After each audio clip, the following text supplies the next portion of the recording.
Greetings. I am Vyanshi Gupta. And I'm Anisha Srivastava. We are from Mayur School, Noida. And through this project, we aim to highlight the overlooked aspects of climate change, the disappearance of sparrows in our localities, and the decline in use of traditional mud cars. To gain insights on our problem, we interviewed people from different socio-economic backgrounds. Here are our findings. For centuries, earthen mud cars have kept our water naturally cool.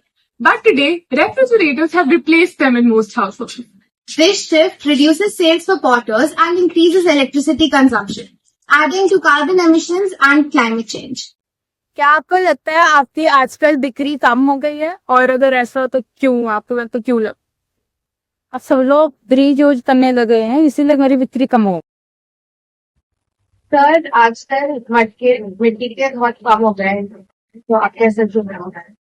और मुझे लग रहा है लोग model से तरफ ज्यादातर लोग आ गए, इसलिए मिट्टी का बर्तन को और भी खूबसूरत करने के लिए हम लोग ज्यादा मेहनत करना पड़ेगा। मिट्टी के बर्तनों पे उसका ड्यूरेबल होना ज्यादा जरूरी है या फिर उनका डिजाइन ज्यादा जरूरी है? Durable plus design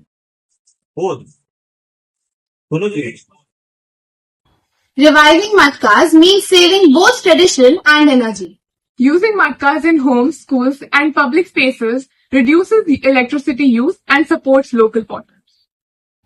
Once common in every lane and balcony, sparrows have almost vanished from Delhi NCR. Loss of nesting spaces, rising air pollution, and mobile towers have all rendered them away, a phenomenon intensified by climate change. Have you seen any sparrows around here? No, I haven't seen sparrows here, but I have read about them in books. आपको यहाँ शहर में गोरैया दिखाई देती हैं आजकल? नहीं, यहाँ तो नहीं दिखती है, लेकिन गांव में तो दिखता है, लेकिन यहाँ तो बिल्कुल नहीं दिखता है। To bring sparrows back, we can leave out water bowls and feeders, plant native shrubs, and design open green areas instead of concrete jungles. With small steps, our city can become a home for sparrows once again. As our contribution to the cause of saving sparrows, we left out water bowls and feeders and refilled them regularly. We also used earthenware in our endeavor to support local potters. In this short period, we noticed an increase in the number of birds in our neighborhood and spotted a few sparrows as well. We also conducted an online seminar to educate our peers on the need to preserve sparrows and support local potters by using earthenware. Through this project, we realized that even these small signs reveal the deep impact that climate change has on our daily lives. If each of us takes small steps, we can create a big change. Thank you.